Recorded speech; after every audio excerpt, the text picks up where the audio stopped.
Днес ще се запознаем с понятието момент на сила спрямо точка. Това понятие е необходимо да се въведе, тъй като въздействието на една сила не се ограничава само с нейната големина.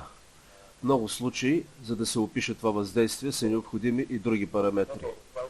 На слайда са показали няколко примера, когато въздействието не се определя само от нейната големина. Всички знаете, когато се използва един гаечен ключ, не е важна само приложената сила, а и точката, в която тя е приложена. На слайда е показана силата и разстоянието. Също така знаете, че ако приложим силата по линия, минаваща през оста,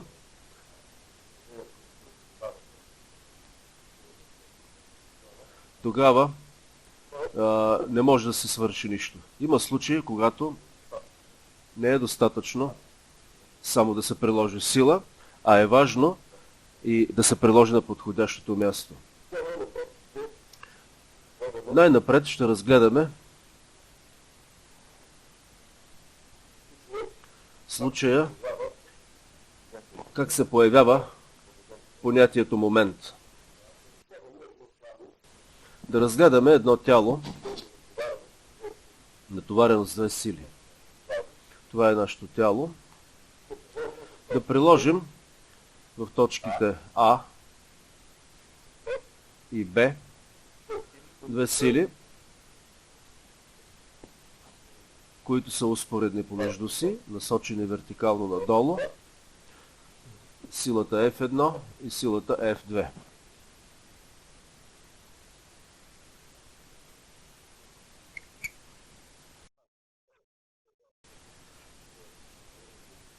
Сгреших с чертежа, направете го отново така, че да остане място над него.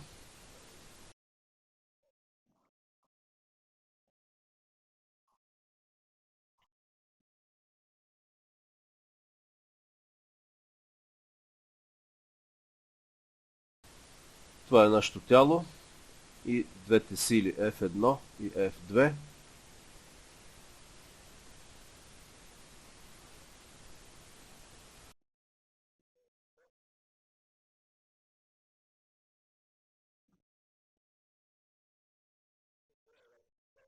Да изберем една координатна система, така че оста Хикс да минава през двете точки, а Y ще насочим вертикално надолу.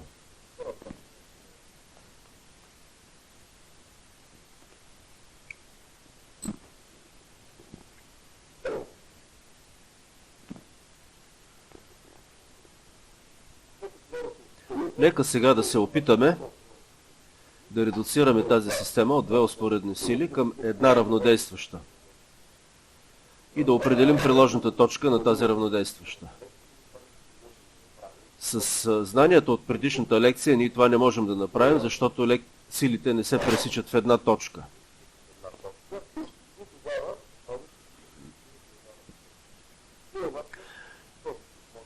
Този път обаче можем да направим редукцията, като добавим още две сили, които образуват уравновесена система.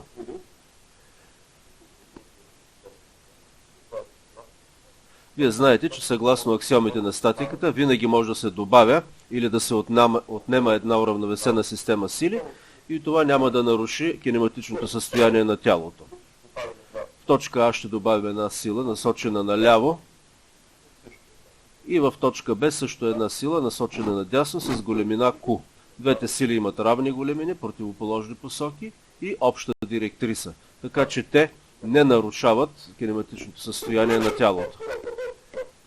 Да сумираме сега силата F1 с Q и ще получим силата R1, приложена в точка А. По същия начин ще сумираме силите F2 с Q и ще получим равнодействащата R2, приложена в точка Б.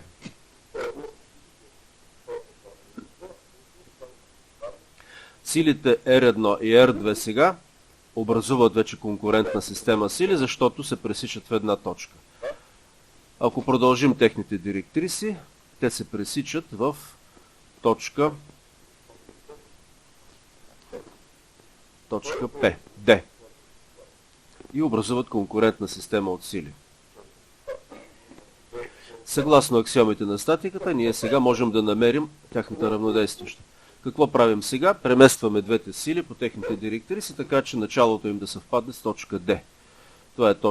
Това е сила R1.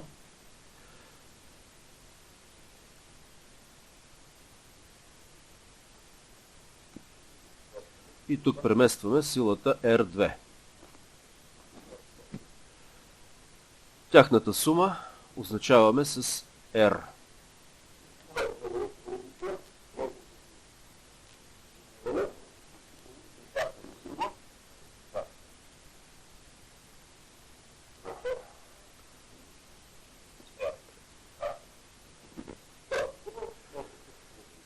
Тази сума също можем да я придвижим по нейната директриса и да я приложим в точка, която лежи на оста Хикс. Това е силата R. Какво направихме до тук? Вместо силите F1 и F2 определихме една равнодействаща R, която въздейства върху тялото и не променя неговото кинематично състояние. Сега трябва да определим на колко ще е равна големината на тази сила и къде е приложена тя. Тоест да определим положението на приложната точка. Нека да означим разстоянията от началото на координатната система до приложната точка. Разстоянието ще означим СА1 и от приложната точка на силата F2 до приложната точка на силата R разстоянието ще означим с А2.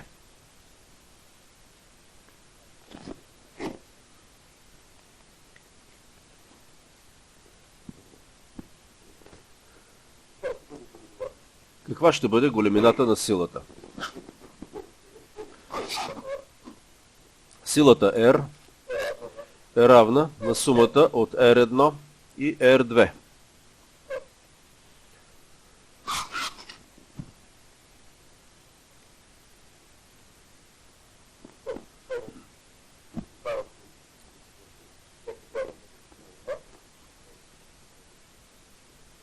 Ще добавя по един индекс на Q. Отляво Q1, а отдясно Q2. Q1 е равно на минус Q2. От друга страна R1 е равна на сумата от F1 плюс Q1. R1 е равно на F1 плюс Q1. По същия начин R2 е равно на F2 плюс R2 плюс Q2.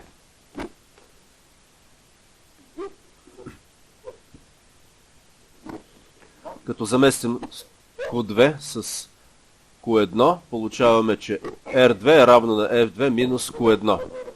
Заместваме R1 и R2 в първото равенство и получаваме за R. R е равно на F1 плюс Q1 плюс F2 минус Q1. Q1 се съкращава и окончателно получихме следния резултат. Равнодействащата R е равна на силата F1 плюс силата F2.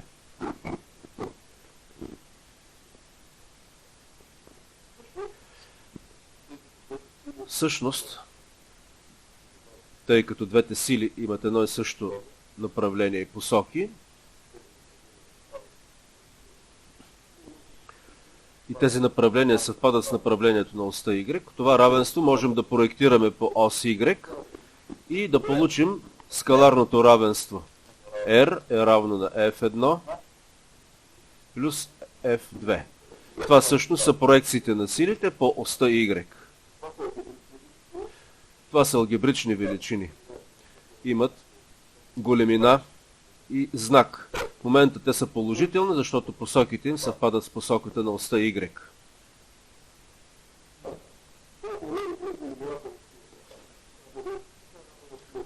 Тоест, равнодействащата е равна на сумата от двете сили. Сега да определим къде е приложена силата R, т.е. положението на точка D или точка C. Трябва да намерим разстоянията А1 и А2. За тази цел да разгледаме триъгълника ADC и триъгълника, образуван от силите Q1, F1 и R1. Виждаме, че тези триъгълници са подобни. Тези ъгли са равни като кръстни ъгли. По същия начин можем да разгледаме и триъгълниците DBC и триъгълника, образуван от силите Q2, R2 и F2. Тези ъгли също са равни. Ще използваме сега подобието на тези триъгълница. Разстоянието DC ще означим с H. От подобието на триъгълниците получаваме. Най-напред виждаме, че H върху срещуположната сила F1, H върху F1 е равно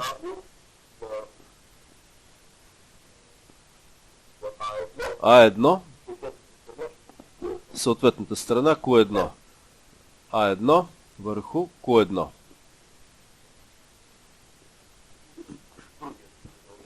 От другия триъгълник можем да запишем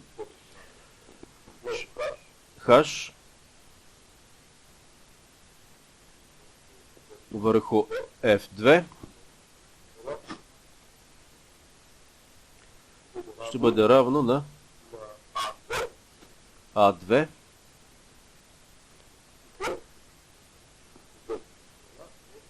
съответващата страна е Q2. Или равенствата можем да запишем по друг начин. F1 по A1 е равно на Q1 по H. А от второто равенство F2 по A2 е равно на Q2 по H. Тъй като Q1 и Q2 са вектори, които имат противоположни посоки и имат равни големини, а те участват в тези равенства чрез техните големини, всъщност големината на Q1 е равна на големината на Q2. Виждаме, че десните части на тези равенства са еднакви. Следователно и левите страни трябва също да бъдат равни. Тоест можем да запишем, че F1 по A1 е равно на F2 по A2.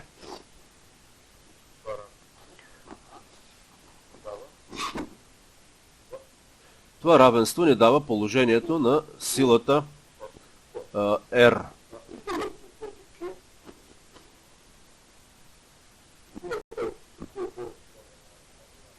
Виждаме от чертежа, че сумата от разстоянията А1 и А2 е равна на разстоянието между точките А и Б. Това разстояние ще го означим с А. Т.е. А1 плюс А2 е равно на А. От тук да изразим А2. А2 е равно на А минус А1. След това да го заместим в горното равенство. Получаваме следното уравнение. F1 по A1 е равно на F2 А минус А1. Като разкрием скобките, получаваме F2 по А минус F2 по A1. Решаваме това уравнение спрямо A1, прехвърляме този член в ляво, изваждаме A1 пред скобки и получаваме A1 по F1 плюс F2 равно F2 по А. Накрая, като разделим две части на F1 плюс F2, заедно ще получим А1 е равно А по F2 върху F1 плюс F2. Това е второто равенство, което определя положението на точката R в координатната система.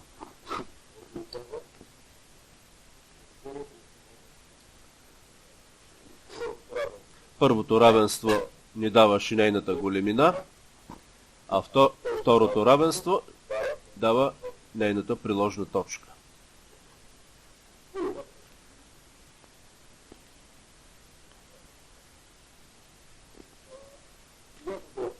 Сега, за да разберем защо ни трябват тези равенства, ще направим следния анализ.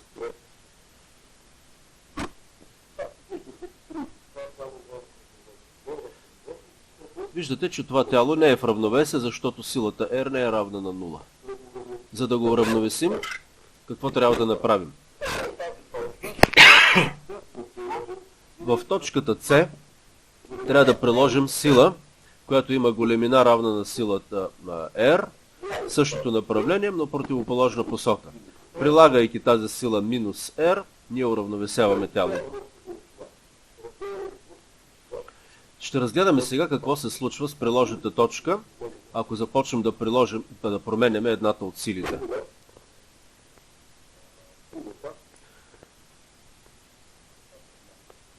Да променяме силата F1. Ако силата F1 започне да намаля, какво ще стане с разстоянието A1? На къде ще се мести тя? Започва да се мести надясно. Идваме до момента, в който F1 става равно на 0. Виждаме, че F2 с F2 се съкращават и A1 става равно на A. Т.е. равнодействащата е приложена в точка B. Какво ще стане сега, ако променим посоката на силата F1? Т.е. е насочим в отрицателна посока, нагоре. Какво ще стане с точката B? Колко ще е голямо разстоянието A1? Къде ще е приложена равнодействащата?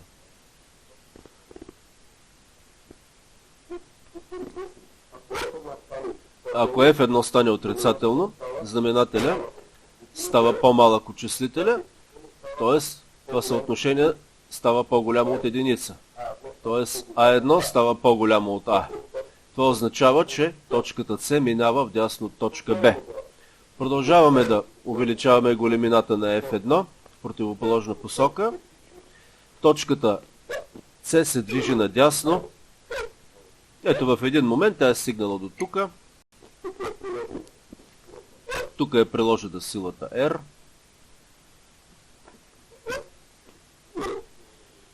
И ние я уравновесяваме с друга сила, с същата големина, но противоположна посока, минус R. И така, продължаваме да увеличаваме големината на силата F1, насочена в отрицателна посока. Все още F1 е по-малка от F2. И точката C се движи надясно и се отдалечава от началото на координатната система. Какво се случва, ако големината на F1 стане равна на големината на F2? Какво ще стане с A1? Имаме случая, когато F1 е равно на минус F2. В знаменателя имаме 0. F2 разделено на 0 се получава безкрайност. Тоест A1 става безкрайно голяма величина. Точката C отива в безкрайност. А какво става с големината на равнодействащата? R е равна на F1 минус F2. Двете сили имат противоположни посоки. Т.е. R става равна на 0.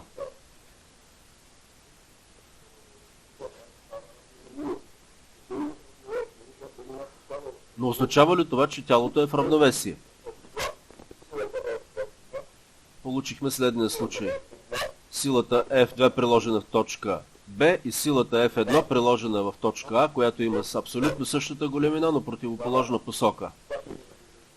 Тяхната равнодействаща е равна на 0. Приложената точка е безкрайно далеч. Ние вече не можем да говорим за равнодействаща. Тоест, ние не можем да уравновесим тази система от две сила. Тоест, тялото не е в равновесие, въпреки че сумата от двете сили е равна на 0.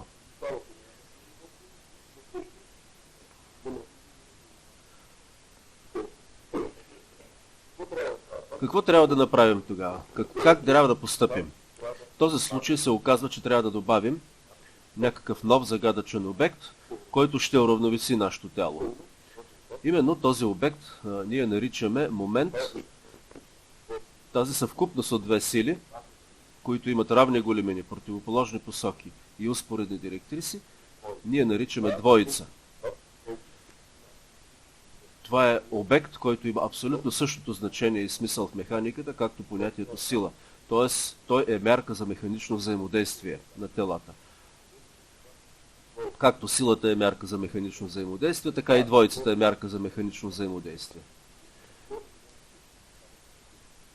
Тя съществува заедно с двете сили, но не може да се опише с сили. Тя се описва само с съвкупността от двете сили.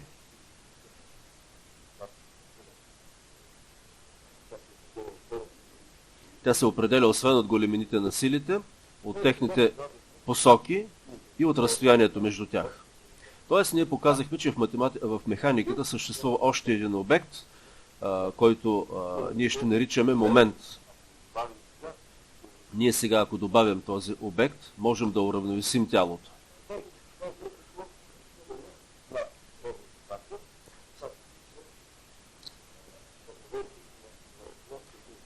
Сега ще разгледаме една малка задача. Задача за равновесие на лост. Лост е един от най-старите механизми. Задачата за равновесието на това тяло е решено от Архимед преди 3 век преди новата ера. Архимед доказва, както ние доказахме тук, че за да бъде в равновесие лоста, трябва да е изпълнено ето това съотношение. Тоест, това е условието за равновесие на нашия лост. Силата F1 умножена по разстоянието A1 е равна на силата F2 умножена по разстоянието F2. Точката C всъщност е опората на нашия лост.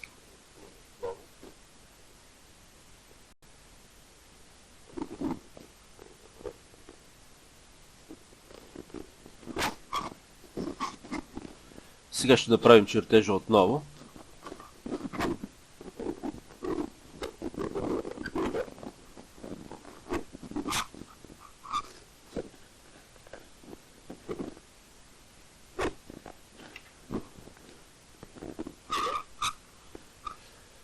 Ето това е нашия лост.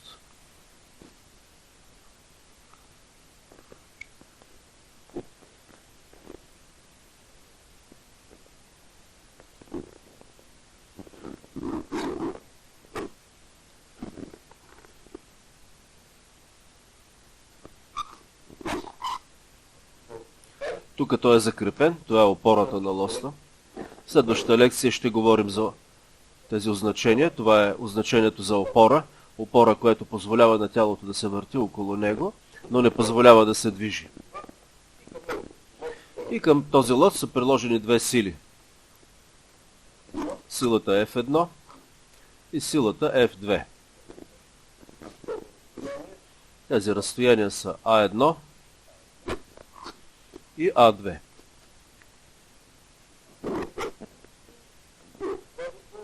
Ние показахме, че ако приложната точка се намира точно в опората,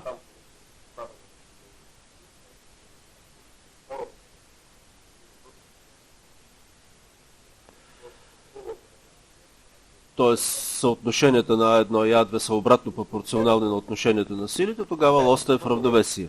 Т.е. за да бъде лоста в равновесие, трябва F1 по А1 да е равно на F2 по А2. Това е условието за равновесие на лоста.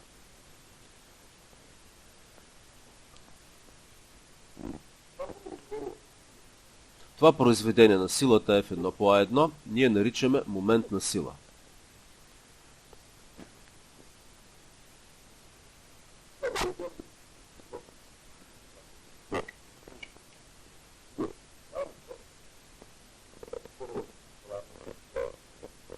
Най-напред ще разгледаме понятието момент на сила като скаларна величина, а след това ще я дефинираме и като вектор.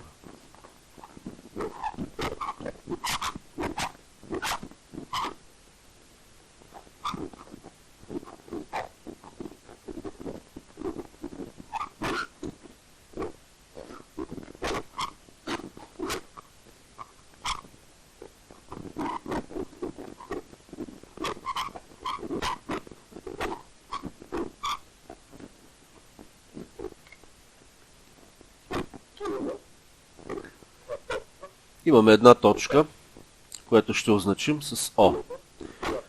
Имаме и някаква сила, сила F. Точката и силата винаги лежат в една равнина. Знаем, че през една точка и една права винаги можем да прекараме една равнина. Да спуснем сега перпендикуляр от точката О към директрисата на силата F. Първо ще продължим директрисата и спускаме перпендикуляра. Това разстояние ще означим с H. Момента на силата F спрямо точка О наричаме произведението на силата F по разстоянието H. Момента означаваме с главната латинска буква M и с индекс. Индекса винаги показва спрямо коя точка се определя момента. Момента зависи не само от силата, но и от точката спрямо която се определя. МО е равно на произведението от силата по разстоянието H. H е прието да се нарича рамо на силата. Моментът е алгебрична величина, т.е. той има и знак. Има правило за знаците на момента и то е следното. Ако силата се стреми да завърти тялото в посока обратно на движението на часовниковата стрелка, така както е показано тук на чертежа, казваме, че моментът е положителен. Ако силата се стреми да завърти тялото по посока на движение на часовниковата стрелка, тогава моментът е отрицателен. На момента на силата F, показана на дъската, виждаме, че е положителен. Защото ако фиксираме точката О, силата F се стреми да завърти тялото обратно на движението на часовниковата стрелка. Ако обаче силите са разположени по следния начин,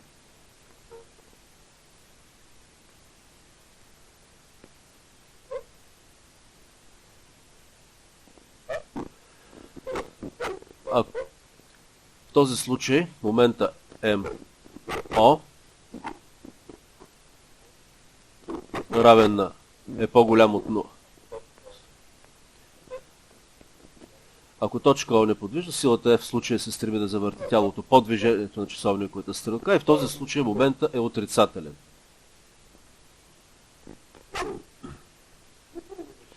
Каква е дименсията на момента? Тъй като силата се измерва в нютони, а рамото в метри, дименсията или размерността на момента е нютон по метър. Могат да се използват и производните, т.е. килонютони по метър, нютони по сантиметър и така нататък.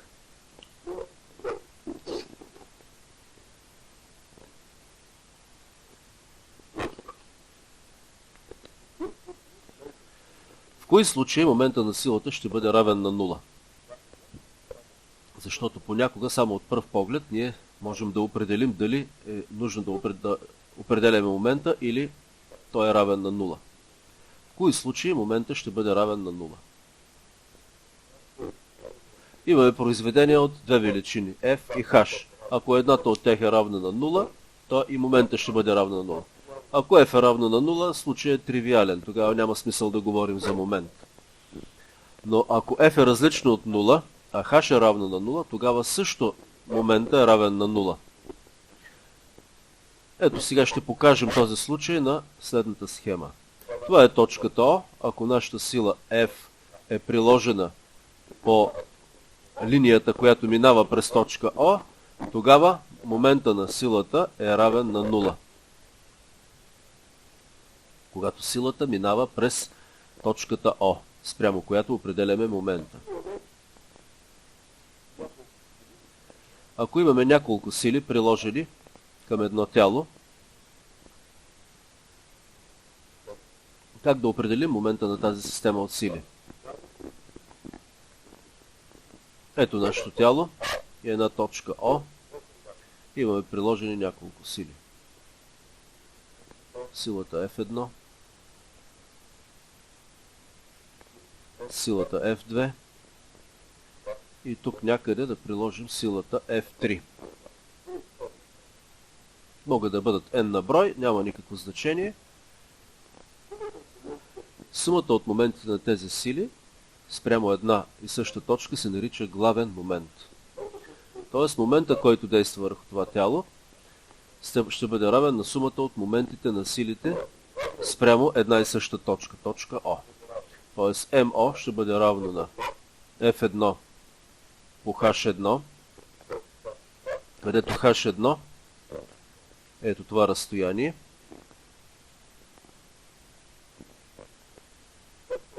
След това продължаваме директрисата на силата F2, спускаме перпендикуляра, това е работа на силата F2, H2. В момента ще бъде F2 по H2 и третата сила спускаме перпендикулярно точката О към директрисата на силата F3, H3 и добавяме момента плюс F3 по H3. Ако имаме други сили, добавяме и тях, техните моменти. Главният момент на една система сили е сумата от моментите на всички сили спрямо точка О. Това са алгебрични величини и влизат в това равенство с знак. Например, момента на силата F1 е отрицателен, защото се стреми да завърти тялото по движението на часовниковата стрелка. Момента на силата F2 е положителен, тъй като се стреми да завърти тялото обратно на движението на часовниковата стрелка. И момента на силата F3 също е положителен, тъй като тя също се стреми да завърти тялото против движението на часовниковата стрелка.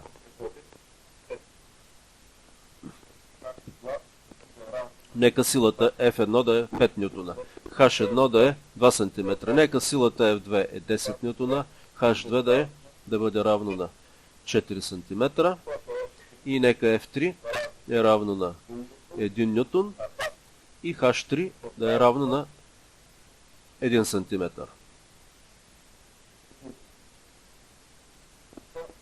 Колко ще бъде момента, главният момент на тази система от сили?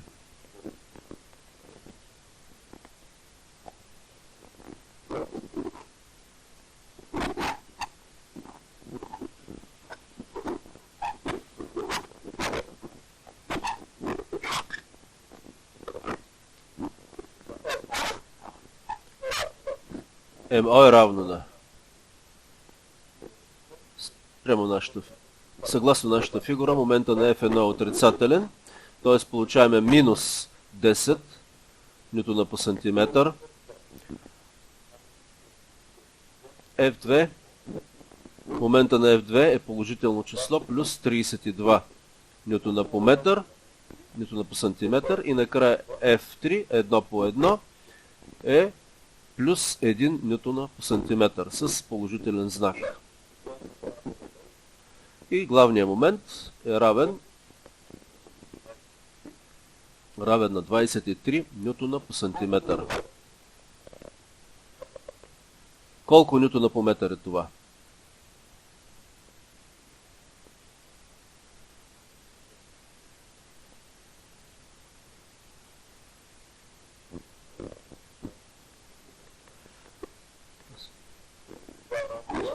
Или това е равно на 0,23 нютона по метър.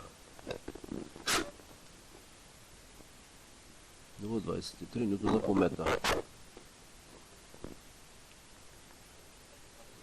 Ето така определихме главния момент на една система от сили.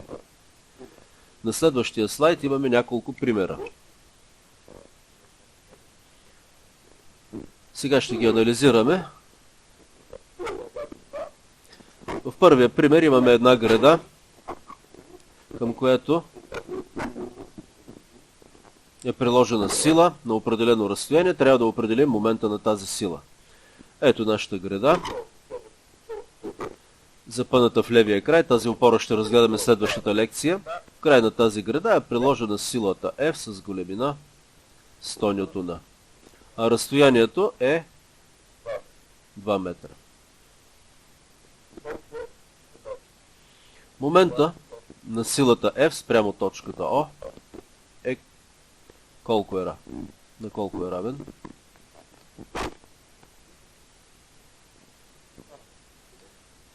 Рамото на силата е 2 метра, големината на силата е 100 нютона, умножаваме 100 по 2, получаваме, че момента на тази сила е 200 нютона по метър. А знака на момента е отрицателен, тъй като тя се стреми да завърти тялото в посока по движение на часовниковата стрелка. Следващия пример. Имаме една Г-образна града. Също запъната в левия й край и приложена една сила. Сила F с големина 50 нютона. Размерите на гредата са следните. Дължината й е 2 метра, а дължината на другия участък е 0,75 метра. Колко е момента на силата F спрямо точката О?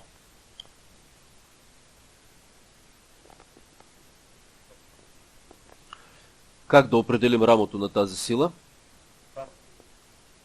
Рамото е 0,75, големината е 50 нютона. Така, продължаваме директрисата на силата, спускаме перпендикуляр от точката О. Това разстояние е рамото на силата и виждаме, че то е равно на 0,75 метра. Тоест моментът е равен на 50 по 0,75 и знака също е минус.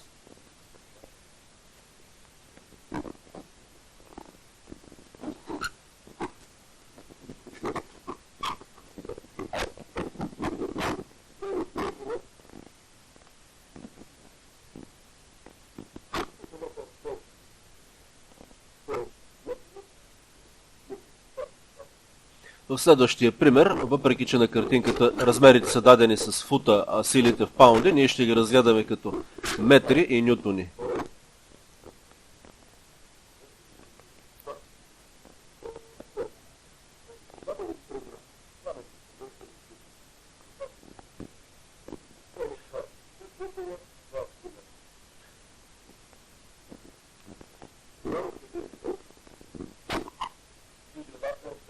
Гредата е следната.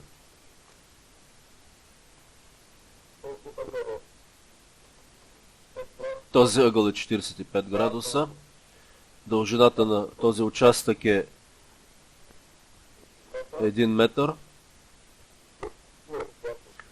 Силата, която е приложена, е разположена по този начин. Силата F е равна на 60 нютона. Това разстояние е 3 метра. Колко е момента на силата F спрямо точка О?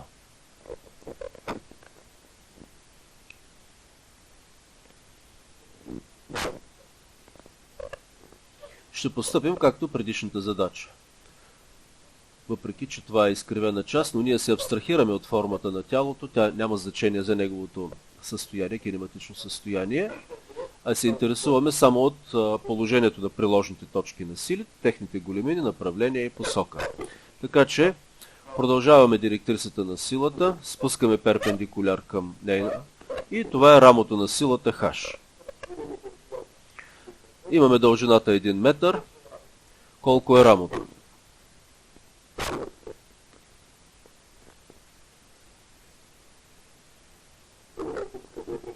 Имаме един правоъгълен триъгълник, в който знаем хипотенузата. Хипотенузата е 1 метър. Знаем ъгъла 45 градуса. Можем да определим катета, който всъщност е рамото на силата. Тогава момента ще бъде равен на F по 1 по синус от 45 градуса. F е 60 нютона.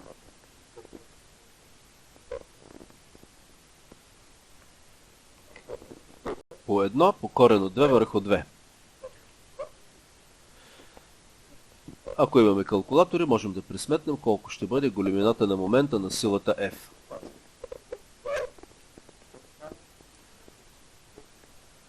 Това е 42,4 нютона по метър. Това е големината на момента на силата F спрямо точка О. И последния пример.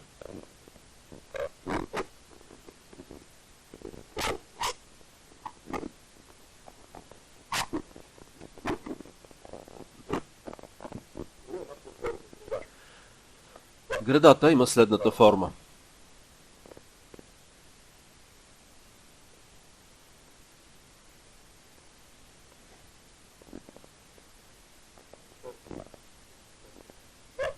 Височината на гредата е 4 метра.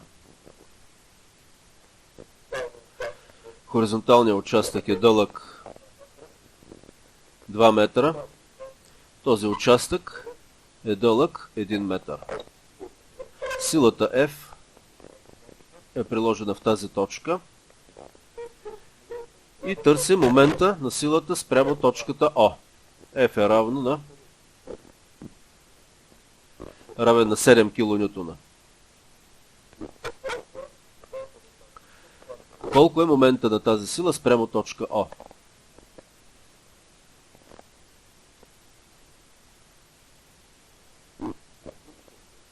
И тук постъпваме по същия начин.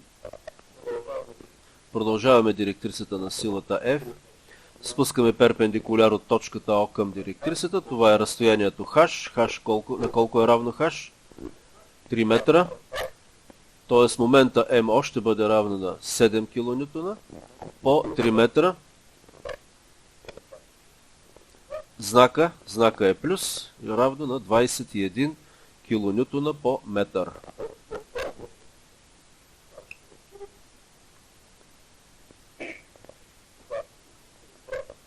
Мисля, че разбрахте. По отношение на означенията. Навсякъде моментът е означен с дъгичка със стрелка. В механиката моментът е прието да се означава с дъгичка със стрелка, която показва посоката на завъртане на тялото. Ето в този случай това е момента. В този пример моментът е насочен ето така. А тук ще бъде насочен ето по този начин. МО. Т.е. дъгичката със стрелка показва, че това е момент, който има определена големина, а стрелката показва посоката на завъртане на тялото. Така че, поглеждайки към чертежа, ние веднага ще познаем в каква посока завърта силата това тяло.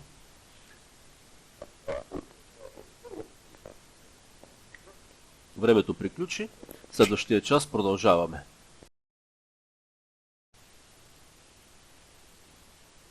Сега ще решим тази задача, за да ви покажа как се определя момента на сила спрямо точка.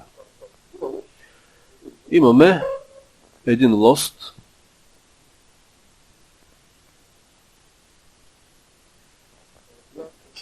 с дължина 2,4 метра.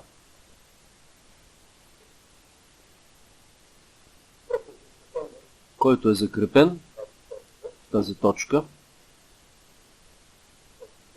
точка Б.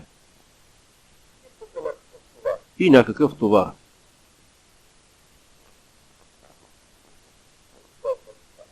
Това е точка А. В точка Б е приложена сила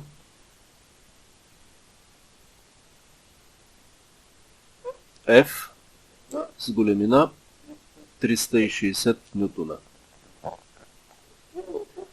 Разстоянието имаме точка С,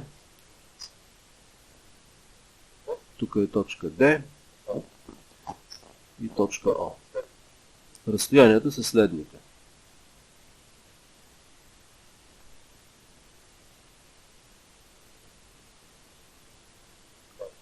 0,4 метра, 0,35, 0,3 и последното разстояние 0,7 метра.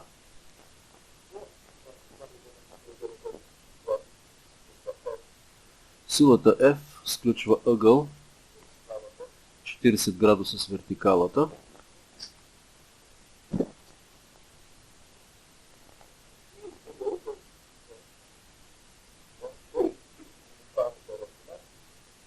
И лоста сключва ъгъл с хоризонталната равнина 30 градуса.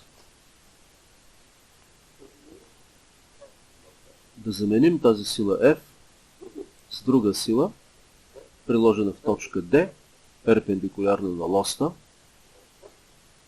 така че състоянието му да се запази. Т.е. ако е бил в равновесие, той да остане в равновесие.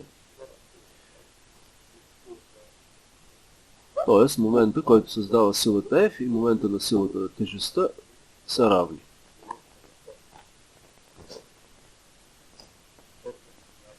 Нанасяме силата Q перпендикулярно на лоста и трябва да определим нейната големина, така че момента И спрямо оста на въртене на лоста да бъде същия, какъвто е момента на силата F спрямо същата точка. Силата Q ще определим от условията за равенството на моментите.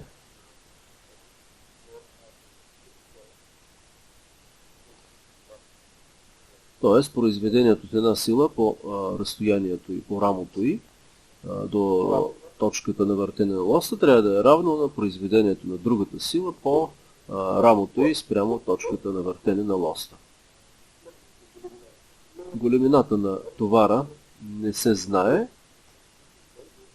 Ние не определяме момента му, но е достатъчно да знаем разстоянието между приложната точка на силата F и оста на въртене. Сега ще променим положението на силата. Ще я приложим в точка D. От тези условия момента на силата F спрямо точка O е равен на момента на силата Q спрямо точката O. Това е условието, от което ще определим големината на силата Q.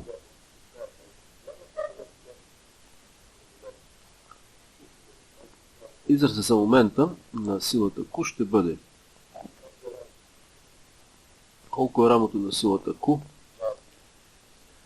Това е директрисата на силата. Спускаме перпендикуляр от точка O и виждаме, че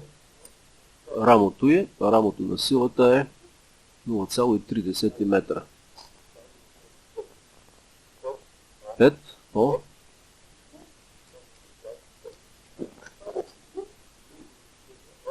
0,35.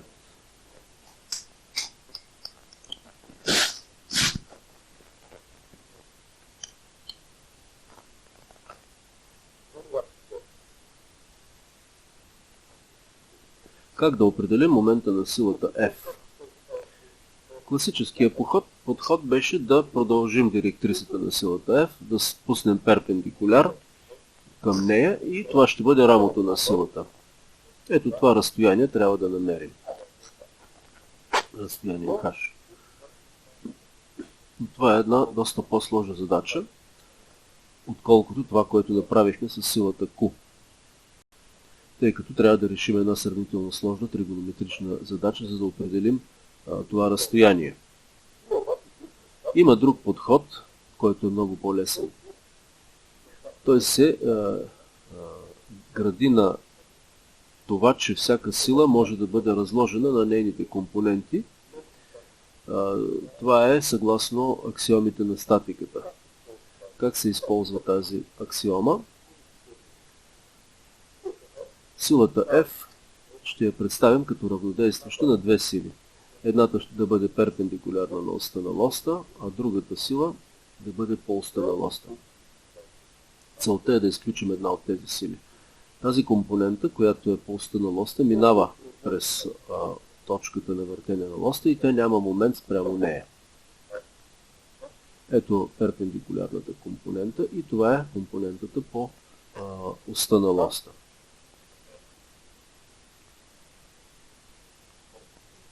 Да е кръстим с Fx и перпендикулярната компонента нека да бъде Fy.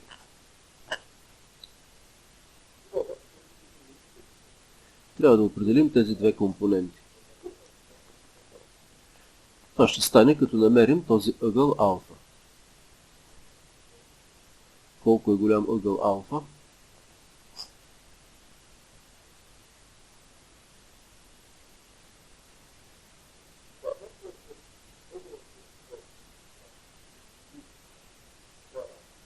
Ако ъгълът, който сега е 40 градуса, е 30 градуса, силата ще да бъде перпендикулярна на оста на лоста.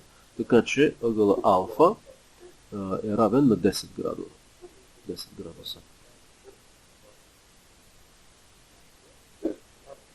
Тоест, силата F, Y ще сключва с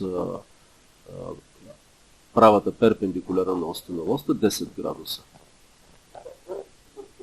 Проекциите на силата са следните. F хикс ще бъде равна на F по синус от 10 градуса, а другата компонента, която нарекохме Fy, ще бъде равна на F по косинус от 10 градуса. Сега вместо да търсим момента на силата F, ние ще търсим моментите на силите на Fx и Fy. Само че виждаме, че директрисата на Fx минава през точка O и нейният момент е равен на 0.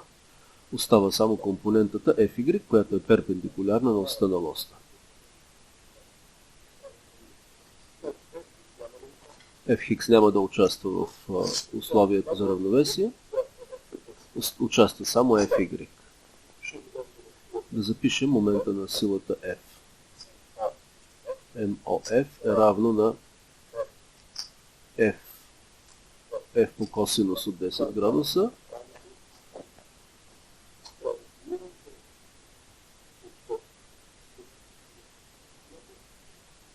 по рамото на силата, което е 0,35 метра.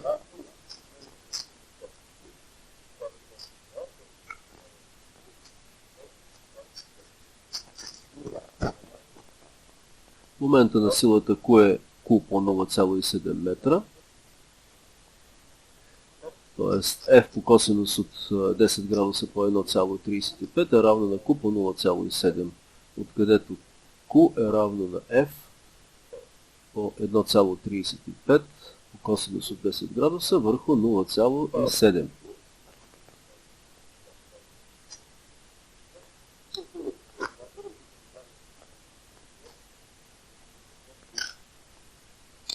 Ако имате калкулатори, можем да пресметнем колко е силата Q.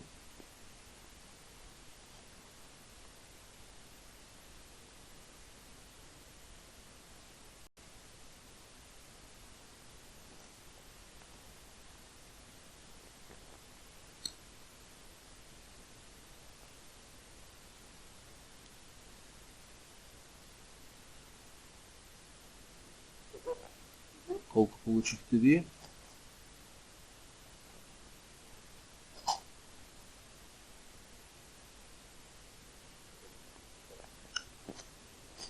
Така, за Q се получава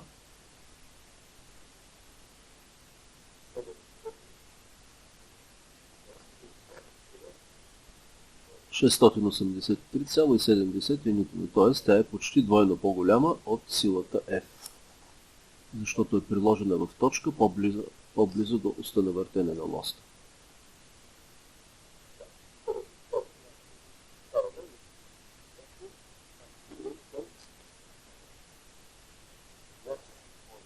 Сега ще преминем към понятието двоица.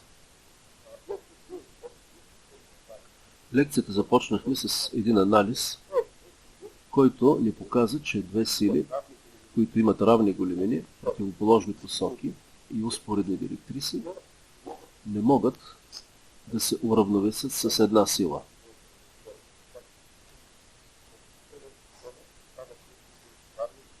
Уравновесена система съставят две сили, които имат равни големини, противоположни посоки и на обща директриса.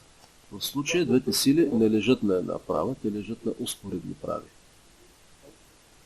Такава система не може да се уравновеси с нищо друго, освен с също две сили, наречени двоица. Двоица ние наричаме съвкупност от две сили, които имат равни големини, противоположни посоки и успоредни директриси. Това е двоицата.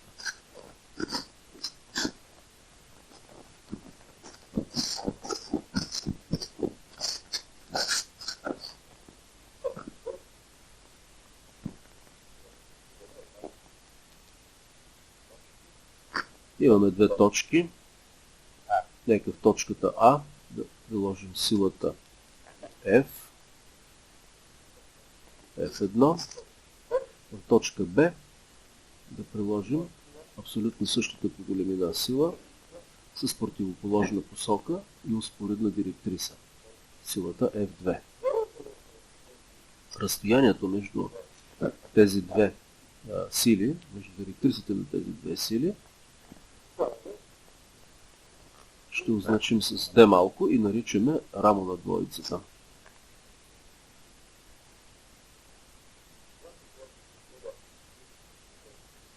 Величината, която определя действието на двоицата върху едно тяло, е нейният момент. Сега ще покажем, че този момент не зависи от избора на точката, спрямо което го определяхме. Тук говорихме, че момента на силата зависи от точката. Когато записахме момента на силата, ние поставяхме индекс, който показва спрямо коя точка го определяме. Но сега ще покажем, че която и точка да изберем от равнината на двоицата, изобщо от пространството, момента на двоицата, т.е. главният момент на тази система от две сили, няма да зависи от избора на тази точка. Нека вземем една точка в равнината на двоицата, точка О. Сега ще определим главния момент на тази система от сили спрямо точката О. Т.е. сумата от моментите на тези две сили спрямо точката О. Да определим рамената на тези две сили, да продължим директрисите на тези две сили, да спуснем перпендикуляр към всяка една от тях. Например, първото разстояние ще означим с H2, а разстоянието до силата F1 ще означим с H1. С H1.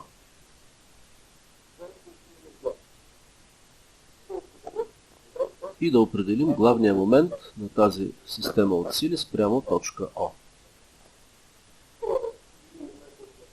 Да определим момента на F1, той ще бъде произведението на F1 по неговото рамо H1.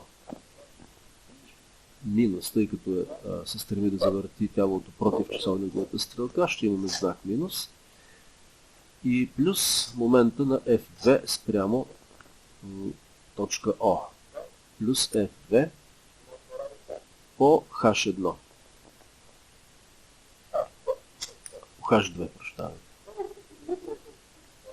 Тъй като големините на тези сили са равни, ние можем да ги изнесем пред скобки.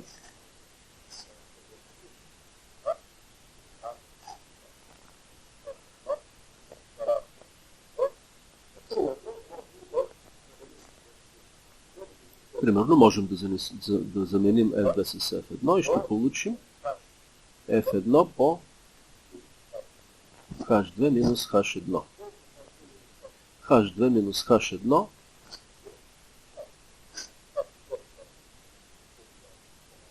тъй като H2 е по-малко от H1, то това е минус D. Получихме, че момента MO е равен на минус F1 по D.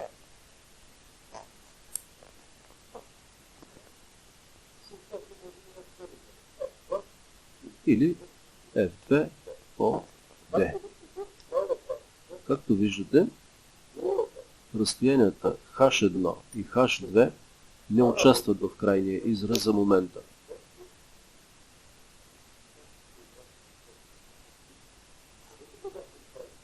Където и да бяхме избрали точката О в равнината, винаги щяхме да получим това равенство.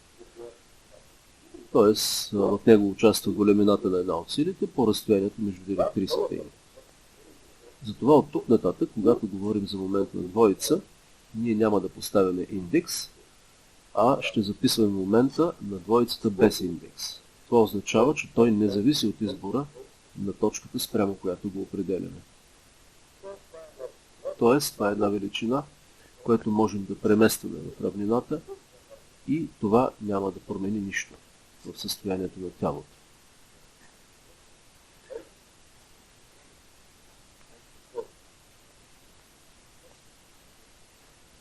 Тоест, момента на двоицата е величина, която не зависи от избора на точката. Той зависи само от големините на силите и от рамото на двоицата.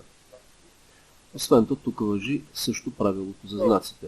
Тоест, ако тази двоица се стреми да завърти тялото обратно на движението на часовниковата стрелка, моментът ще бъде положителен, Ако се стреми да завърти тялото по посока на движението на часовниковата стрелка, моментът ще бъде отрицателен. Нашата двоица в случая е със знак минус.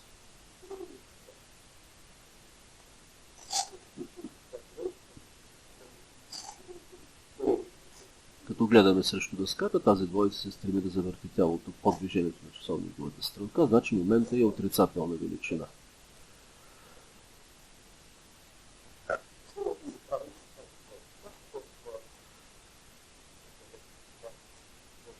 Какво можем да правим с тази двоица? В предишната лекция, когато разглеждахме аксиомите на статиката, показахме, че една сила може да се придвижва по своята директриса и това няма да промени кинематичното състояние на тялото. Възниква подобен въпрос за двоицата. Как можем ние да ги трансформираме, така че това да не променя кинематичното състояние на тялото? Оказва се, че има три различни трансформации, които могат да бъдат извършвани с двоицата и това няма да промени кинематичното състояние на тялото. Тоест, получават се така наречените еквивалентни двоици.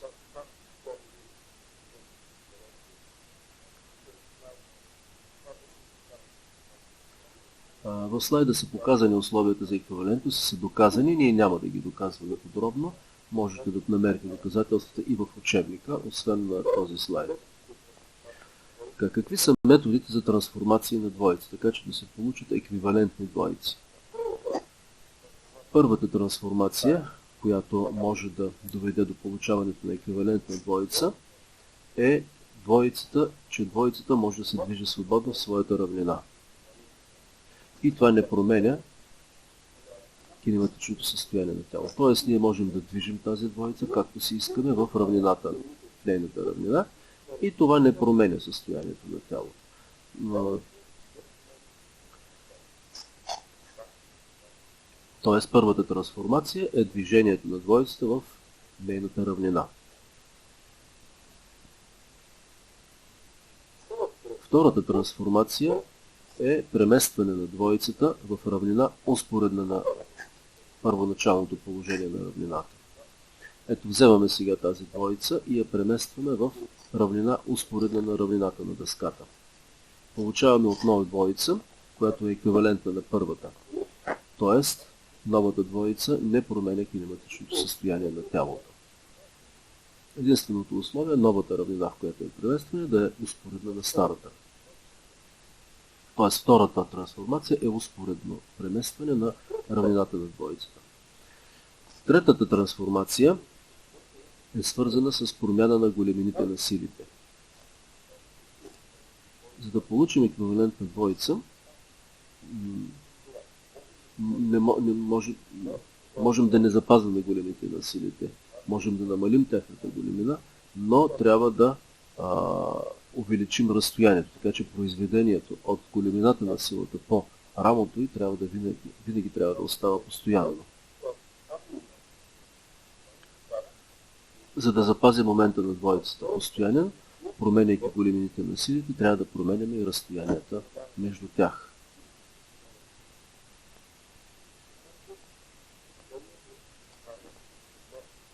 Тоест, третата трансформация е, че променяйки големината на силите, трябва да променя разстоянието така, че произведението им трябва да остава едно и също.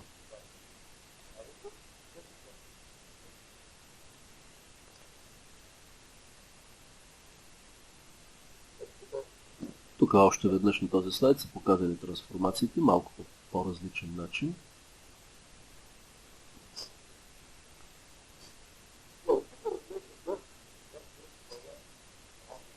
До тук разглеждахме момента като скаларна величина. Скаларна алгебрична величина, която има знак. Видяхме, че двоицата има три характерни величини. Първата величина е големината. Това е произведението от силата по рамото на двоицата. Втората величина е равнината, в която тя действа. Тя се определя от правата перпендикулярна на тази равнина, т.е. направлението на двоицата. Това е направлението на двоицата. Ако ние променяме направлението на равнината, променя се и двоицата. Третата величина е знака на двоицата. Т.е. тя може да има знак положителен или отрицателен, в зависимост от посоките на силите. Тоест двоицата се определя от три величини – големина, направление и посока. Тези величини са характерни за всеки един вектор. Тоест двоицата може да се разглежда като вектор.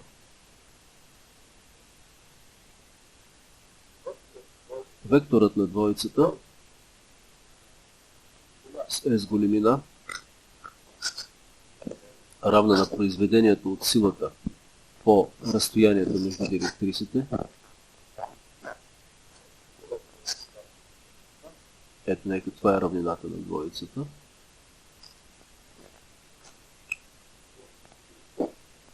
Двете сили лежат в тази равнина.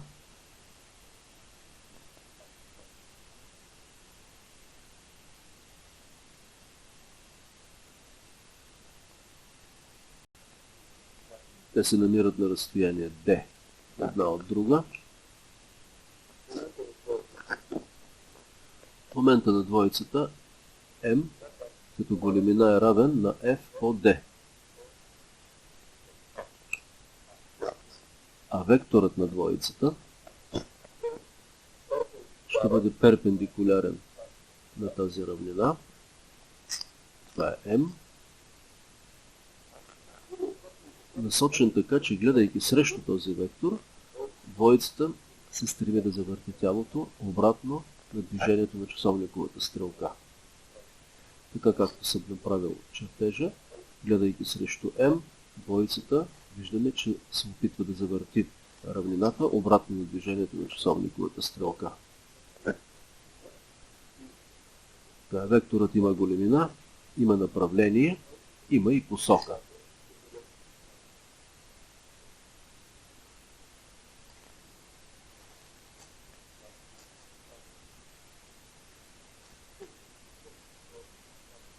Всъщност, вие в математиката сте изучавали правилото на дясната ръка за определяне на посоката на такъв вектор.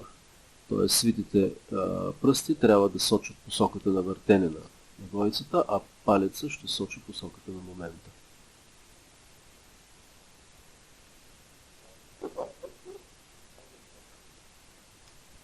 Тоест, вектора на двоицата е свободен вектор. Той не зависи от избора на точката, спрямо която го определяме.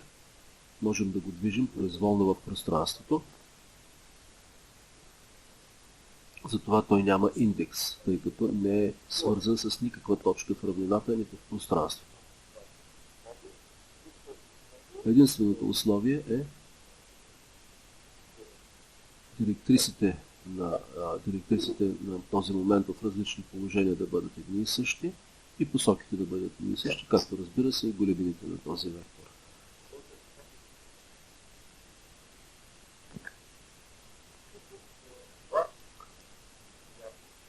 Всъщност това понятие момент на двоица, векторното представяне на момента на двоицата, ни дава възможност всъщност да докажем много лесно всички трансформации, за които говорихме преди малко. Всяка една трансформация на двоицата всъщност запазва параметрите на този вектор, запазва неговото направление, запазва неговата дължина, големина, запазва и неговата посока. Всяка друга трансформация, освен тези три, променя някои от параметрите на вектора на момента, така че тя не води до еквивалентна двоица. Първата трансформация беше преместване на двоицата в равнината. Тя, разбира се, не променя параметрите на вектора момент. Втората трансформация беше преместване в успоредна равнина. Тя също не променя направлението на вектора. И третата трансформация, промяната на големините на силите и разстоянието между тях, така че да не се промени тяхното произведение. Тоест, това не променя големината на двоицата.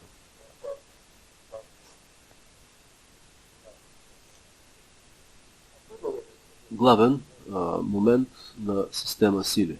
Ако имаме към едно тяло приложени няколко двоици, ние можем да ги сумираме векторно, така че да ги редуцираме до един главен момент. Всяка двоица може да се представи като вектор и тъй като е свободен вектор, всички моменти на двоиците могат да бъдат приложени в една точка, да се сумират и да получим главния вектор, главния момент на тази система от двоици.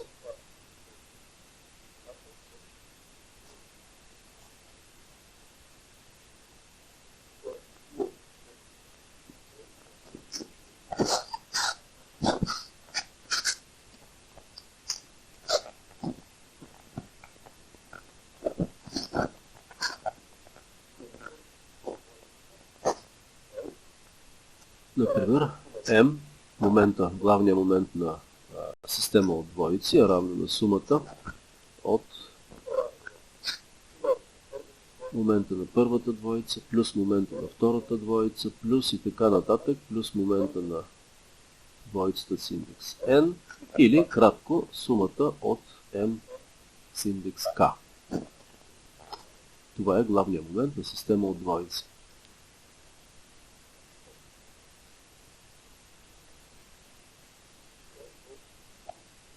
Тоест, двоиците ги сумираме като вектори.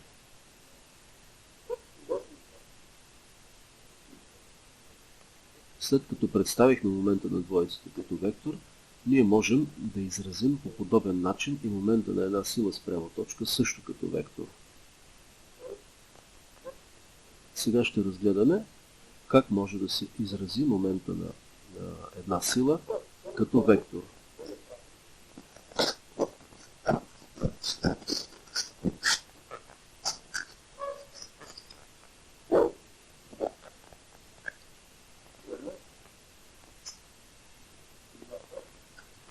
Дадена е равнината π, в която се намира точка О и една сила с големина F.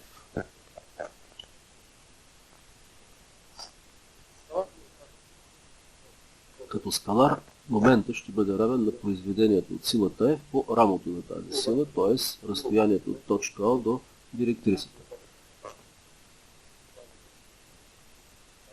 Сега ще използваме точка О като начало на една координатна система и ние ще спуснем един вектор към приложната точка на силата, вектора R.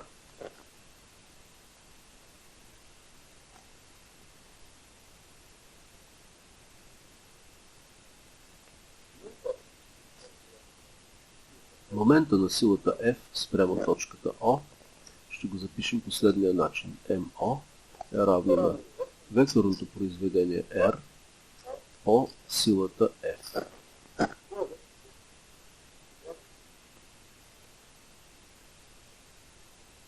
Понятието векторно произведение, предполагам, че ви е познато и вие знаете как се определя направлението, посоката и големината на този вектор. За разлика от скаларното произведение, което е скалар, векторното произведение е векторна величина и то се определя с направление, големина и посока.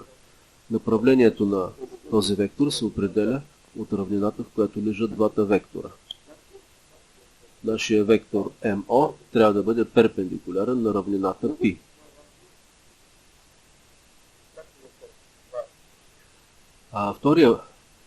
Втората величина, която определя този вектор, е неговата посока. Тук също можем да използваме правилото на дясната ръка.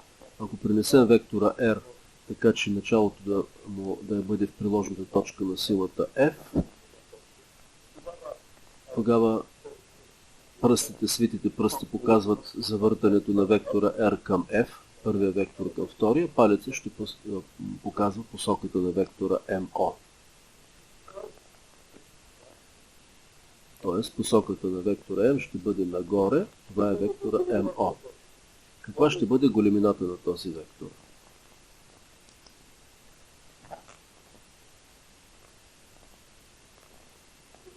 Големината на векторното произведение е равна на големината на първия вектор R по големината на втория вектор F по синусът на ъгъла между двата вектора. Ето този ъгъл алфа, синус алфа.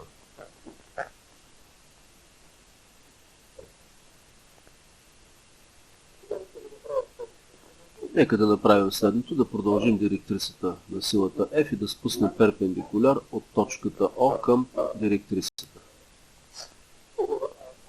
Тъй като този ъгъл също е алфа, те са равни с предишния като кръстни ъгли, то от правоъгълния триъгълник виждаме, че R по синус от ъгъла алфа е равно на катета H.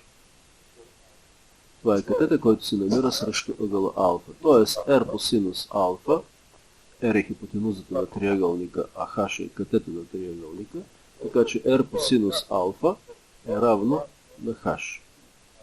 Или хаш върху R е равно на синус алфа.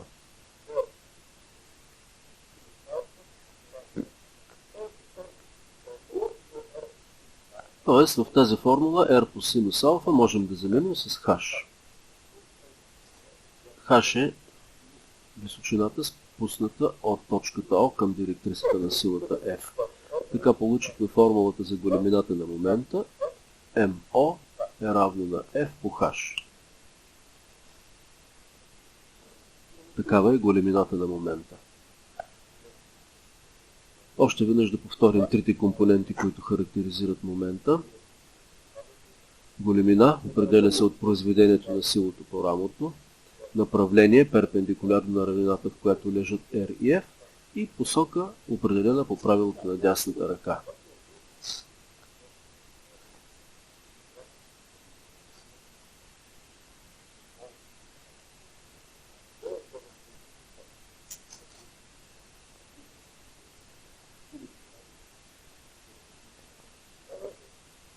В много случаи, когато решаваме конкретни примери и когато едно тяло е натоварено с много сили, не е удобно да се използва този подход при определенето на момента. Тогава е по-удобно момента на силата спрямо една точка да се изрази чрез координатите на приложната точка на вектора О и на вектора F и координатите на вектора R.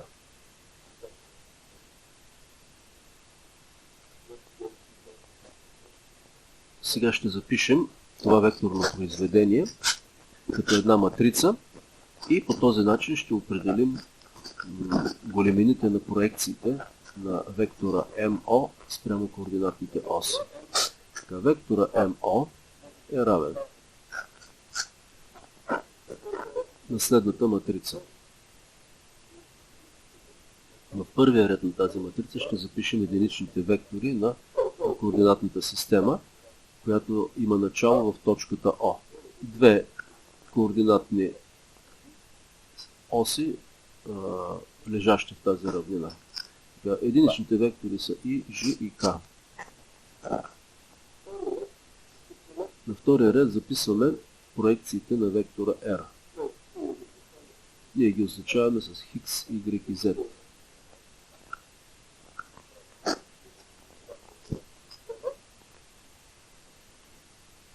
Ето една координатна система в пространството.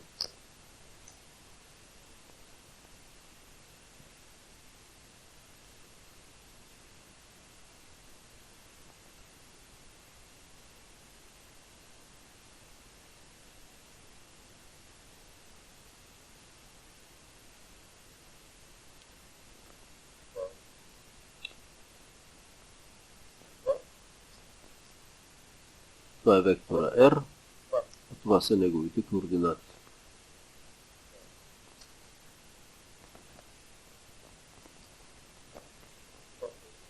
Тази отсечка е координатата X, Y. Тази отсечка е координатата X, а тази отсечка е координатата Z. Така че във втория ред поставяме трите координати на вектора R, X, Y и Z. По същия начин може да проектираме и вектора F по осите на координатната система. Той има три проекции Fx, Fy и Fz. Записваме ги в третия ред на тази матрица Fx, Fy и Fz.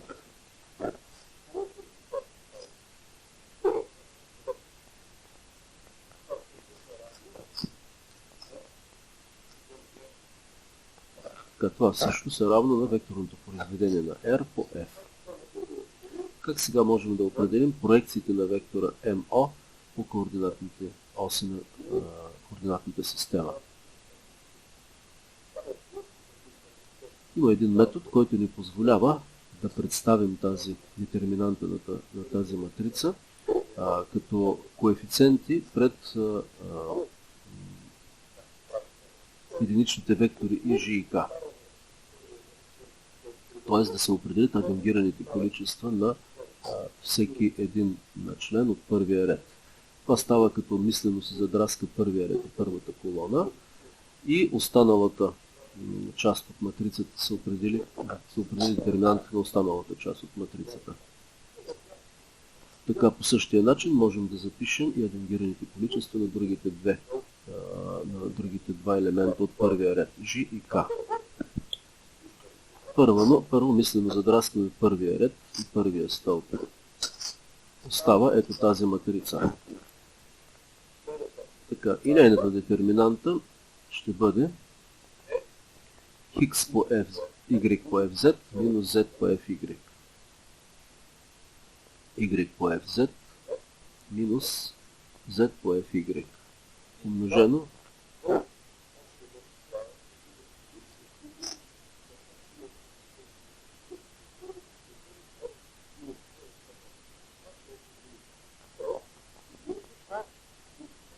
по единичния вектор I. За втория член на първия ред задраскаме първия ред и втория стълб и получаваме детерминантата, съдържаща XZ, FX и FZ.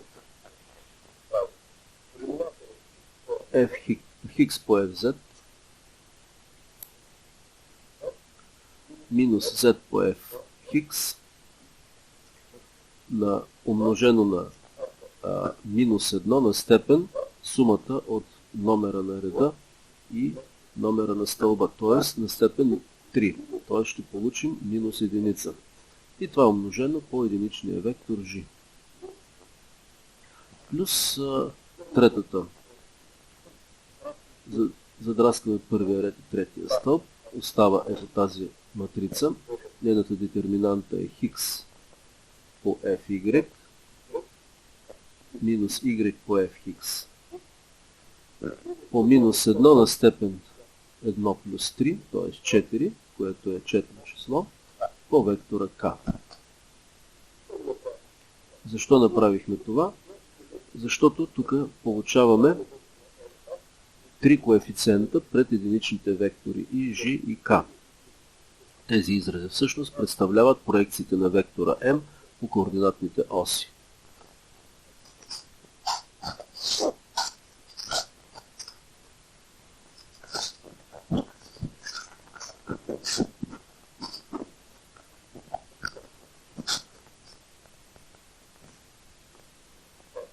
M X е равно на Y по FZ минус Z по FY. MY е равно на Z по F X минус X по FZ.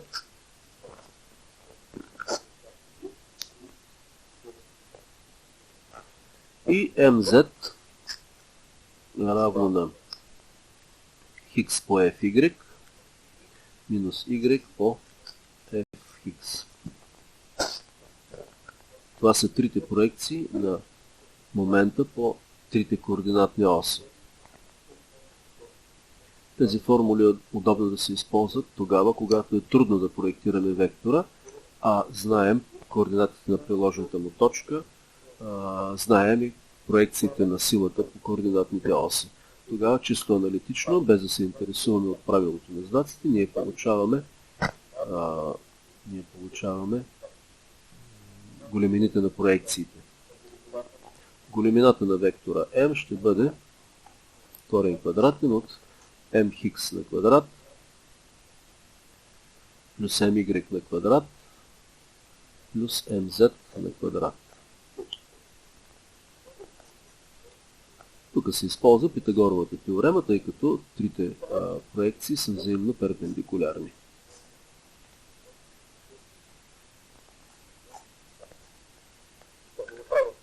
Да направим почивка и след това продължаваме. Сега ще разгледаме едно понятие,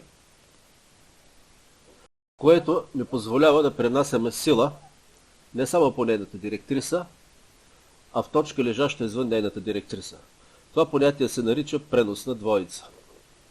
Как можем да извършим пренасенето на сила в точка не лежаща на нейната директриса?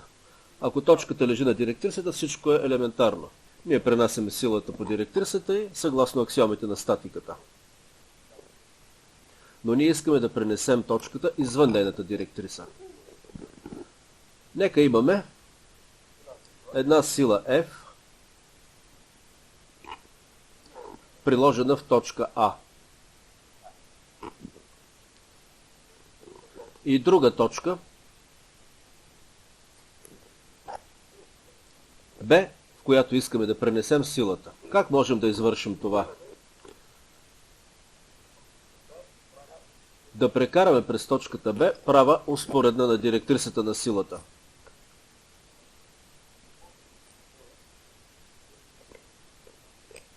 И ще приложим в нея две сили, които имат равни големини, противоположни посоки и обща директриса. Големините на силите нека да бъдат равни на големината на силата F.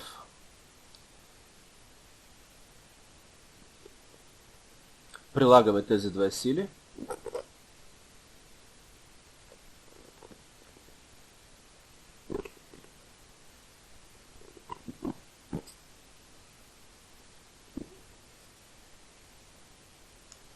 Силата F' и F секунд, приложени в точка Б. Състоянието на тялото не се променя.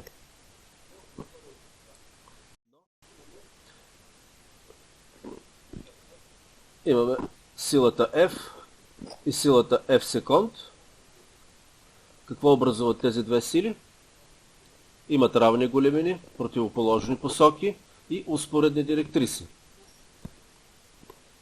Тоест, те образуват двоица с големина F по D, където D е разстоянието между директрисите. Какво направихме? Вземахме условно силата F, пренесохме я в точка B, получихме силата F', което има същата големина, същото направление, същата посока, но за да не променим състоянието на тялото, добавихме една двоица с момент равен на произведението от силата по разстоянието D. Тази двоица се нарича преносна двоица. Тя се получава след пренасенето на силата от точка А в точка Б, не лежаща на нейната директриса. И за да не се промени състоянието на тялото, трябва да добавим една двоица с момент М равен на произведението от силата по разстоянието от точката до директрисата. И с направление равен на направлението на момента на силата F спрямо точката B. Това е преносната двоица. Тя ни дава възможност да пренасеме сила извън нейната директриса. И ни дава възможност да редуцираме по-сложни системи сили.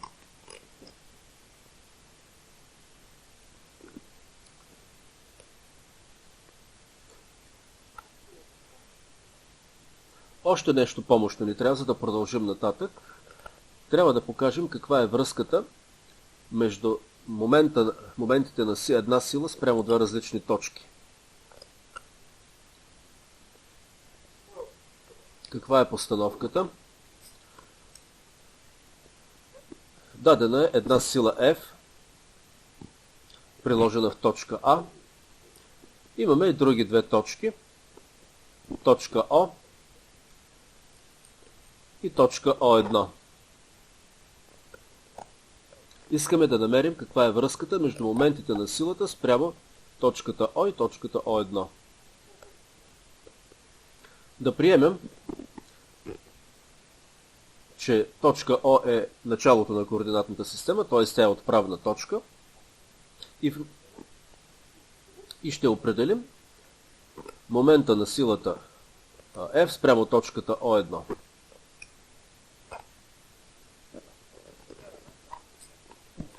Да прекараме радиус векторите на приложната точка А спрямо точка О, това е вектора R, и спрямо точка О1, това е вектора R1.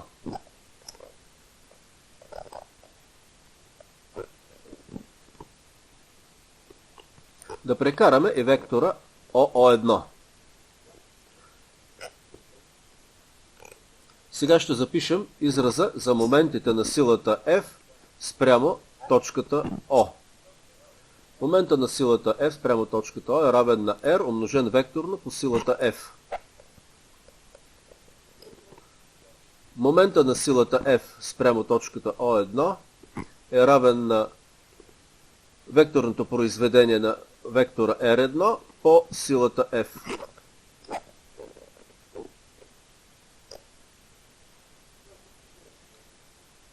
Каква е връзката между векторите R, R1 и OO1?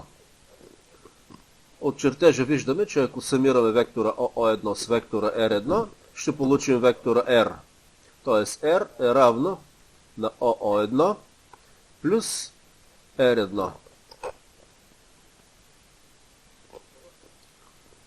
От това равенство ще определим R1. R1 е равно на R минус OO1. Сега остава да заместим този вектор в равенството за момента на силата спрямо точка O1. MO1 е равно на скобка R минус OO1 умножено векторно по силата F. Разкриваме скобките. Получаваме R умножено векторно по F минус OO1 векторно по F. Първото равенство виждаме, че всъщност това е момента на силата F спрямо точката O1. MO. И окончателно получаваме за връзката между моментите. Момента на силата F спрямо точка O1 е равен на момента на силата F спрямо точка O минус векторното произведение OO1 умножено векторно по силата F. Това е връзката между моментите на силата F спрямо две различни точки.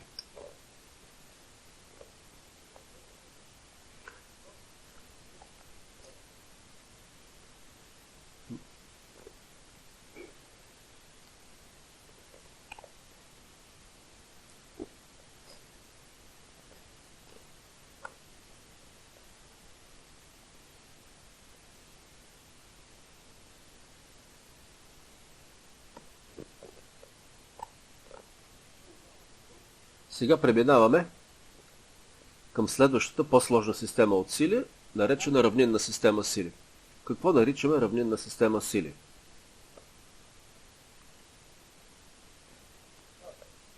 Равнинна система сили е съвкупност от сили, чието директриси лежат в една равнина, не се пресичат в една точка и не са успоредни помежду си. Ние налагаме само едно ограничение върху силите. Те трябва да лежат в една равнина. Други ограничения няма. Докато в предишната лекция, когато разглеждахме конкурентна система сили, те трябваше да се пресичат в една точка. Докато в този случай те не се пресичат в една точка и не са успоредни. Но трябва да лежат в една равнина. Такава система се нарича равнинна система. Сега ще решим двете задачи на статиката. Задачата за редукция, т.е. как да упростим една такава система, и задачата за равновесие. Трябва да изведем условията за равновесие на една система сили. Най-напред векторната редукция. Разглеждаме едно тяло, натоварено с система от сили, лежащи в една равнина.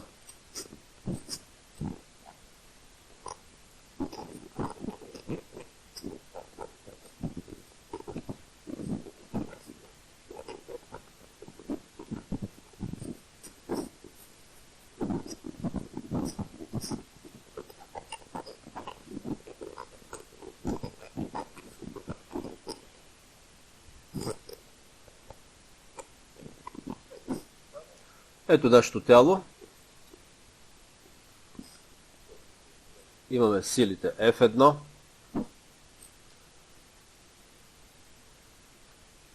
F2, силата F3 и така нататък, докато изброим всички сили, приложени върху нашето тяло. Те не са приложени в една точка и не са успоредни помежду си.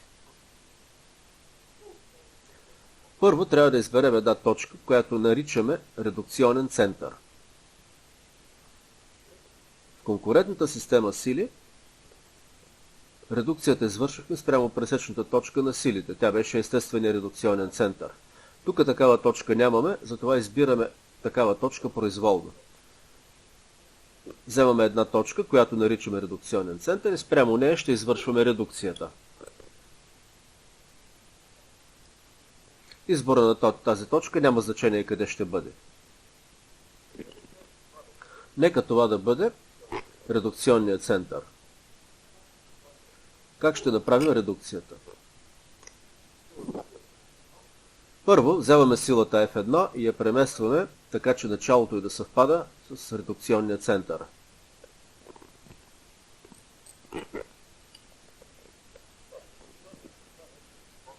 Ето, силата F1 вече е приложена в редукционния център.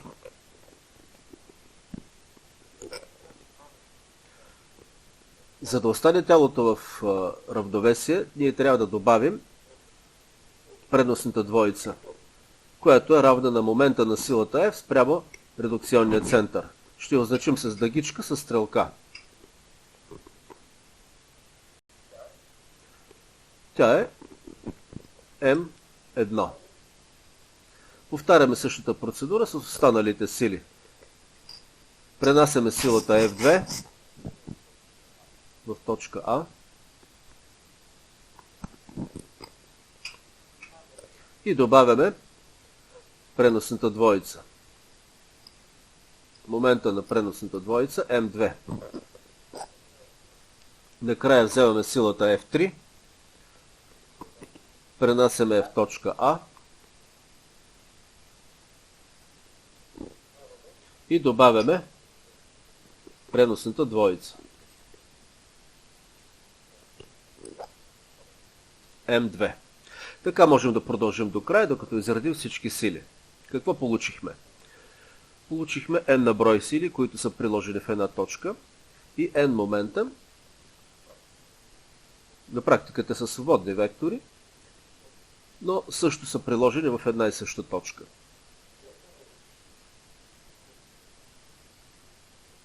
Тези N на брой сили образуват конкурентна система и ние можем да ги заменим с една сила.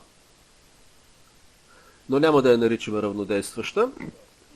Силата R е равна на сумата от векторите F1 плюс F2 плюс и така нататък силата Fn. Или кратко, сума от силата Fk. Освен силите обаче имаме и моменти.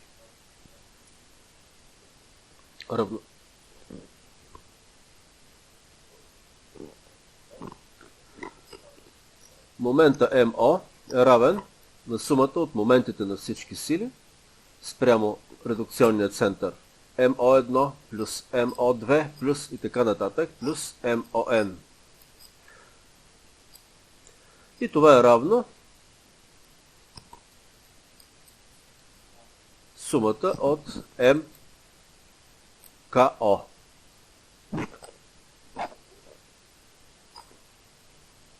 Всъщност тези двоици лежат в една равнина и техните моменти са перпендикулярни на равнината на силата. Т.е. те са колинеарни вектори. Затова векторното равенство можем да го запишем като алгебрично, като скаларно равенство, като отчитаме знаците на тези моменти. Това равенство сега ще го препишем като скаларно. МО равно на МО1 плюс МО2 и така нататък плюс МОН или равно на сумата от МКО. Имаме едно уравнение, което ни дава една сила и едно скаларно уравнение, което ни дава един момент. Тази сила R се нарича главен вектор. Главният вектор на една равнинна система сили е равен на сумата от всички сили. Момента МО, който е равен на сумата от моментите на всички сили спрямо точка О, се нарича главен момент. Тоест резултатът от векторната редукция е една сила R, която наричаме главен вектор, и един момент, който наричаме главен момент. Главният вектор е равен на сумата от всички сили, действащи. МО наричаме главен момент.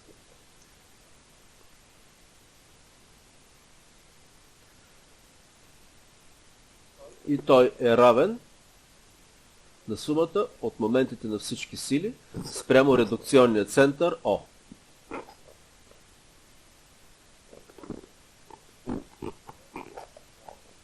Тоест резултата от редукцията е главен вектор и главен момент.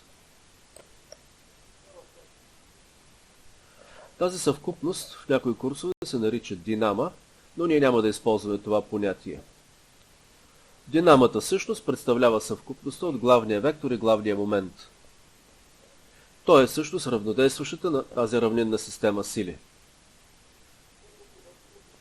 Това беше векторната редукция. Получихме главния вектор и главния момент.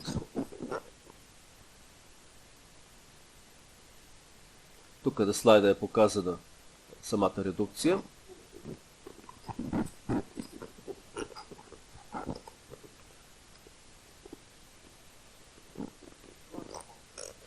Какво ще получим сега в скаларна форма?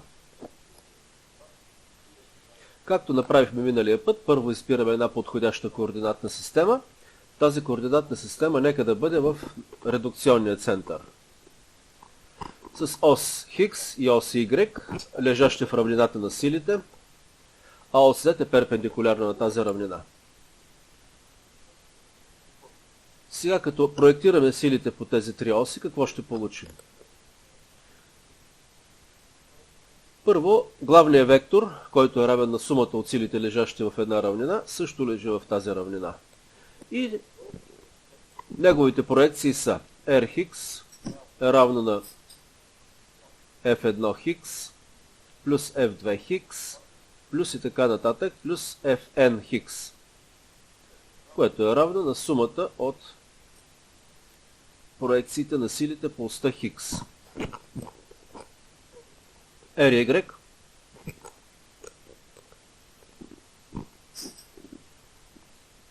е равно на F1Y плюс F2Y плюс и така нататък плюс Fny или равно на сума проекциите на силите по оста Y. Момента също е скалар, но ако го разгледаме като вектор и го проектираме по координатните оси, проекциите му по Хикс и Y са равни на 0, остава само проекцията по оста Z. МО е равно на сумата от моментите на всички сили спрямо точка О.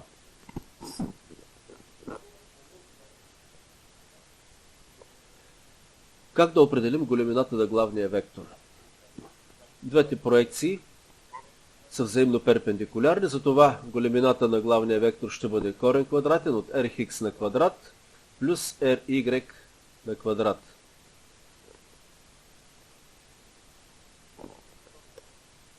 Това е резултата от скаларната редукция. Две проекции на главния вектор по осите Хикс и Y, лежащи в равнината на силите, и един момент, който е равен на сумите от моментите на силите спрямо редукционния център, всъщност точка О.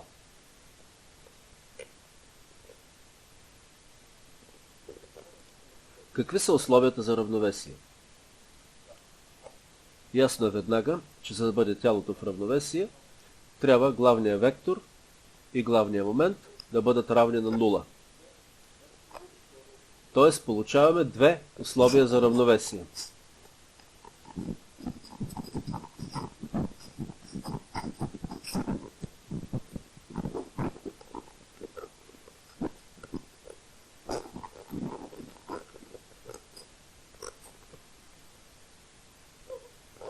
две векторни условия за равновесие. R равно на 0. Второто условие, което също е скаларно, MO равно на 0. Ако сега проектираме тези две равенства по осите на координатната система, ще получим скаларните условия за равновесие. Те са 3. Rx равно на сумата от проекциите на силите по оста Хикс равно на 0. Ry равно на сумата от проекциите на силите по оста Y равно на 0.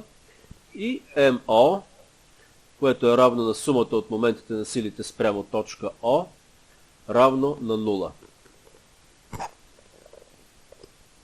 Това са скаларните условия за равновесие. При конкурентна система също имахме три условия за равновесие, но те бяха силови, т.е. и трите условия за равновесие бяха сума от проекции на сили. Тук обаче имаме две силови условия и едно моментово условие.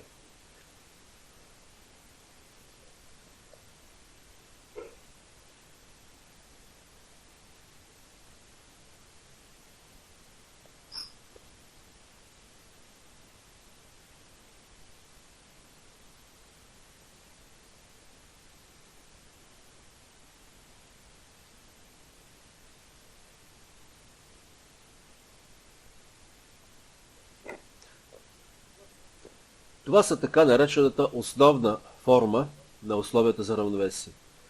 Има и други форми на условията за равновесие. Аз ще ви ги обясня. Доказателствата ще ги има на слайда или в учебника ви. Какви са на вариантите на условията за равновесие? Тази система от три условия, две силови и едно моментово, се нарича основна и се използва най-често при решаването на задачата. Има обаче възможност да се използват други варианти, за които сега ще кажем няколко думи.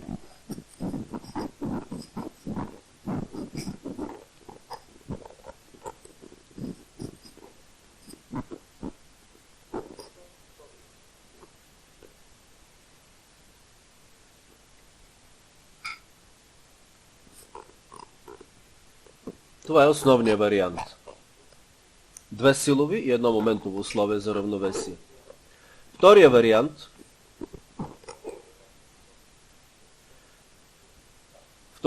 можем да дефинираме така.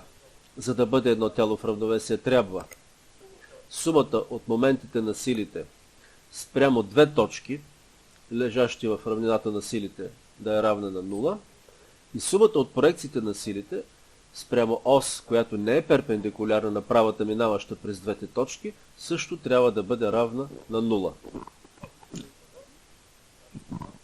Ето това е нашето тяло, което е натоварено с равнинна система сили. Избираме си две точки. Точка О1 и точка О2. През тях прекарваме една права линия. Избираме една ос, оста S. Единственото условие е този ъгъл алфа да не е равен на 90 градуса. След малко ще видим защо не трябва той да бъде равен на 90 градуса. Как да запишем втория вариант? Сумата от моментите на всички сили спрямо точка О1 трябва да е равен на 0. Сумата от моментите на всички сили спрямо точка О2 трябва да е равна на 0. И сумата от моментите от проекциите на силите спрямо оста S да е равна на 0. Този втори вариант е, но това условие, ъгъла алфа не трябва да е равен на 90 градуса, т.е. оста S не трябва да е перпендикулярна на правата, минаваща през точките О1 и О2.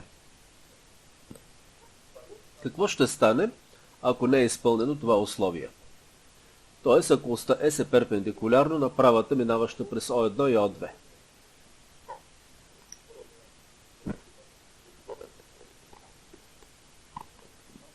Нека изберем сега оста S да е перпендикулярна. Угръста Y. И може да се получи следния случай. да имаме една сила приложена към тялото, силата F,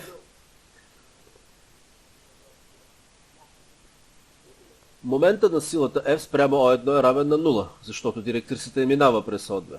През O2 момента спрямо точка O2 също е равен на 0, проекцията й по оста Y също е 0, т.е. условията за равновесие са изпълнени, но тялото не е в равновесие. Ако обаче силата оста S не беше перпендикулярна, когато проектираме върху S, ще получим нещо различно от 0, т.е. ще познаем, че тялото не е в равновесие.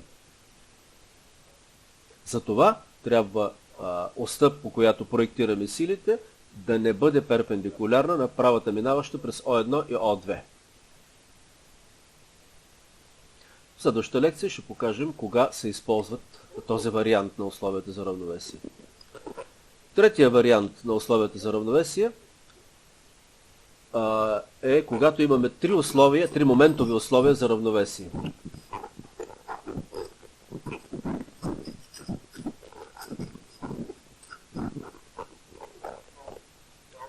Имаме отново едно тяло, натоварено с равнинна система сили. Избираме три точки. Точка O1, точка O2 и точка O3. Условието е трите точки да не лежат на една права. Ще видим какво ще стане, ако лежат на една права. Условията за равновесие ще бъдат следните. Сумата от моментите на всички сили спрямо точка O1 да е равна на 0, сумата от моментите на всички сили спрямо точка O2 да е равна на 0 и сумата от моментите на всички сили спрямо точка O3 да е равна на 0. Това е третия вариант на условията за равновесие. Ограничението е трите точки O1, O2 и O3 да не лежат на една права. Какво би се случило, ако те лежат на една права? Нека да разгледаме този вариант на дъската. Това е нашето тяло и трите точки O1, O2 и O3, които лежат на една права. Натоварваме тялото с една сила, лежаща върху тази права. Силата F. Както виждате, момента на тази сила спрямо трите точки е равен на 0. Тоест, условията са изпълнени формално, но тялото не е в равновесие. Ако обаче една от тях не лежи на тази права, примерно точка O2, тогава второто условие няма да е изпълнено и ние ще познаем, че тялото не е в равновесие. И ще стане в равновесие само ако силата F е равна на 0, т.е. ако системата сили е уравновесена. Затова съществува това условие, трите точки да не лежат на една права.